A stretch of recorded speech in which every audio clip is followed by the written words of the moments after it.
All righty, welcome back to Vikings Game Plan. Winning formula time. Paul Allen, Ron Johnson, Vikings Game Day Live, Fox 9. And Pete Bercich returns. He's the analyst for the Vikings Radio Network at KFAN, former Vikings linebacker and coach. And with the winning formula, we begin with dominance. As in Daniil Hunter, his first sack against the Detroit Lions gave him 50 1/2 during his career. Youngest player in the history of the NFL, Ron, to have at least 50 sacks, 25 years, 40 days of age. Daniil Hunter, your thoughts? Yeah, I think he is on a trajectory to have a 22-sack season at some point in his career. I mean, the things he's doing, his strength, his size, he's built like a Greek god. Like, if I were to think about Zeus, I would want to cast Daniil Hunter as Zeus. Like, he is that kind of guy, or the guy from 300 that kicks people into the pit. Oh, yeah. That's Daniil Hunter. But if you look at his moves, his ability to make the tackle have to cover him on an island because of his speed. Yeah. And you see here, I mean, the quarterback had no idea what to do. I mean, at one point, I felt like it was a middle school bully chasing a kid because the quarterback just took off running with his back to the offense. And so that's what Daniil Hunter does. He scares people, and he can possibly be one of the best to ever do it. And you know what, Pete? The Vikings have 3 years left on a 5-year deal. He recently signed. That guy right there, Daniil Dominance. He's going to be wearing our colors for quite some time. Yeah, and that's the big thing, because we know that pass rushers, there aren't many of them in the league, and those guys get paid an unbelievable amount of money.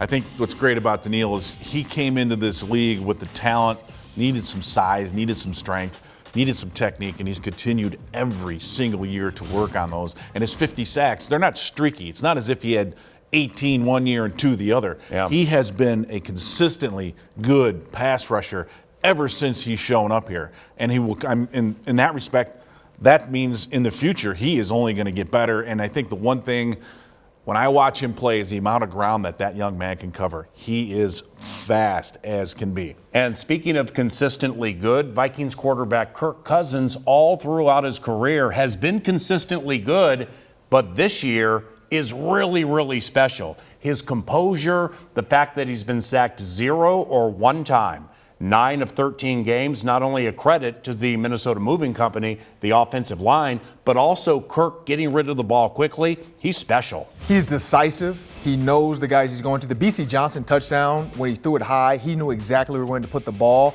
People say, oh, he threw it behind him. No, he knew exactly where he was going to throw that ball. Why? Nice call. Because the DB could not see him.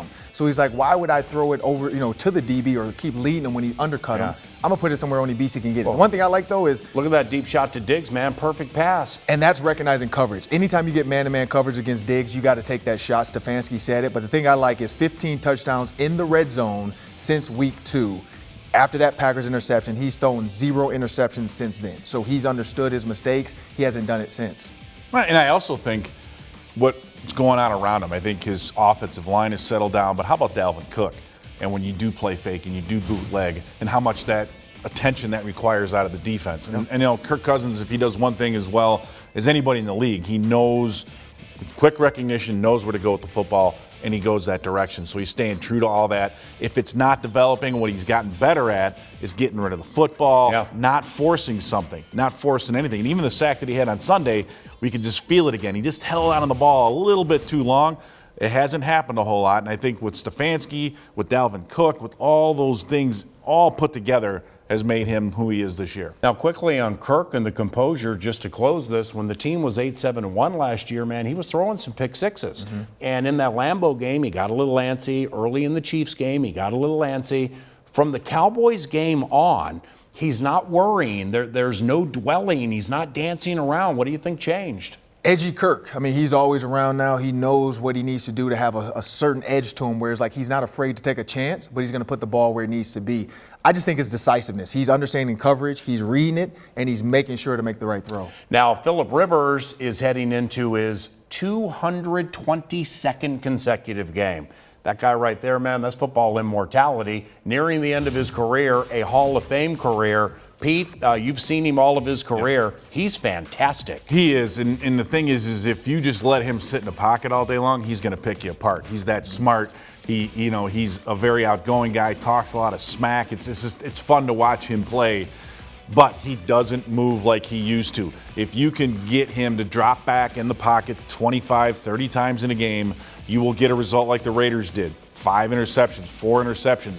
they have the same struggle or had the same challenge like we did with Kirk, and they've gone to like a downhill play action type, getting the ball out of his hands quickly, that style to keep him upright in the pocket. Well, since Cy Elmas is not here, I'm going to tell a story because we know we need to hear a story about somebody's grandmother. So I'm going to go back. Uncle from Carson? I'm going to go back to the year 2000, before Phillip Rivers even entered the NFL. NC State. NC State versus the Gophers. Oh. Bowl game in Miami. Corn Robinson. Corn Robinson, former Viking.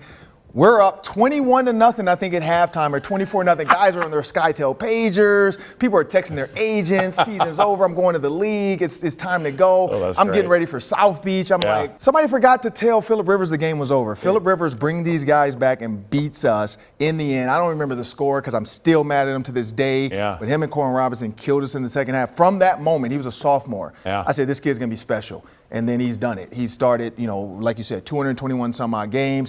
His trajectory, it could have been a giant. So if he was a giant, we'd be saying Hall of Famer. Why? Because of that market and all the stuff he's done. He's been more consistent. He's had, Antonio Gates. He's had Hunter Henry. He's had, different receivers coming in and out, and constantly he's still been good. So he's been good ever since. You look at his record against the Vikings, 1-2 lifetime. Now, granted, they don't play a lot. 3 TDs, 4 interceptions.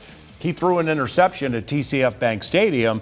Chad Greenway went a long way the other way. It turned the game around. So Phillip will give it to you, but he also will take it away, as in your hopes of trying to win. Great game this weekend. Can't wait for it. Pete Bercich, Ron Johnson, Paul Allen. For all of us here at the Vikings Entertainment Network, that's Vikings Game Plan. Thanks for watching.